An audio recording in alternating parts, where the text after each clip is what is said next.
అయినటువంటి మీ ప్రోద్బలం కూడా అంతే ఉంది. అసలు శ్రీవేదకి ఇంత ప్రత్యేకత ఎందుకు వచ్చింది అనే 4 పాయింట్లు చెప్పుకుందాం. అసలు శ్రీవేదకి ఇంత ప్రాముఖ్యత ఎందుకు వచ్చిందంటే, పిల్లలకు సంబంధించినంత వరకు చిన్నది పెద్దది విషయం అన్నింటినీ కూడా పేరెంట్స్ కి ప్రతి నిమిషం కూడా చేరవేస్తాం. ఏ రోజైనా ఫోన్ కాల్ రాకుండా ఉందా అండి మీకు? ఎవ్రీడే ఫోన్ కాల్ వస్తుంది. మీ బాబు వచ్చాడా రాలేదా, హోంవర్క్ చేశాడా చేయలేదా.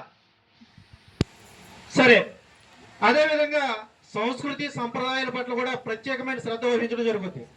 ఎంతమంది పేరెంట్స్ కి పిల్లల పాదాభివందనం చేస్తున్నారు పొద్దున్న లేచిన తర్వాత?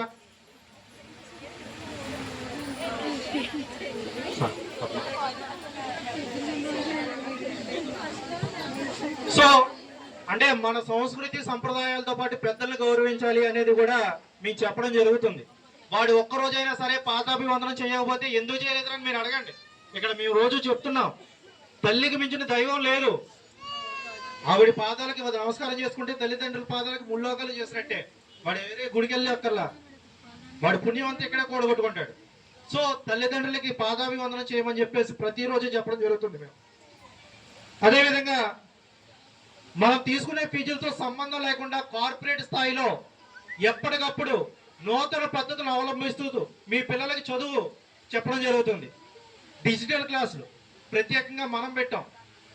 స్కూల్ డ్రెస్ కోడ్ కూడా మనదే ఉంటుందండి. ఇంతకుముందు వేరే ఉన్నప్పటికీ కూడా ఒక గుర్తింపు వచ్చింది. మిగతా స్కూల్ డ్రెస్సులు మార్చుకున్నాయి అంటే అది మన స్కూల్ చూసిన తర్వాతే.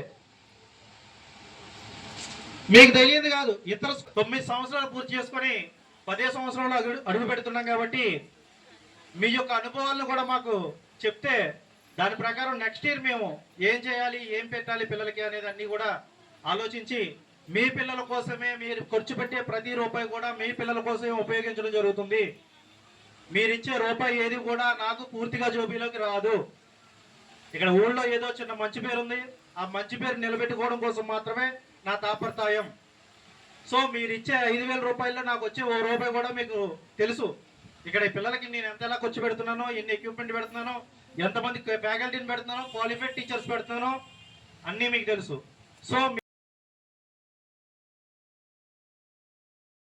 కూడా మీ పిల్లలకు మాత్రమే ఖర్చు పెట్టడం జరుగుతుంది.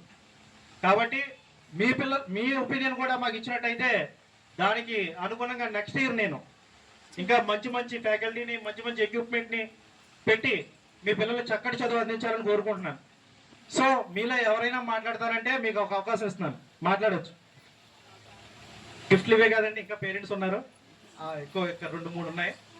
ఆ 2-3 ఇచ్చిన తర్వాత క్లోజ్ చేసేస్తాను. ఎందుకంటే మనం చేసే పనులే పిల్లలు చేస్తారు, మనం చదివితేనే పిల్లలు చదువుతారు. మనం టీవీ చూస్తే మనతో పాటు టీవీ చూస్తారు.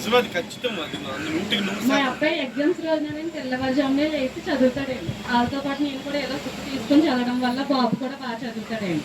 నేను కావాలని ఏదైనా తప్పు చెప్పాను అనుకోండి, బాబు అమ్మాయి ఇది ఇలా కాదమ్మా అనేసి నాకే మళ్ళీ చెప్తాడు. బాగా చదువుతున్నాడు, నాకే బాగా చెప్తున్నాడు కూడా, నేను చాలా ఆనందపడతానండి. అన్ని కూడా చాలా చక్కగా చేసి పంపుతారు.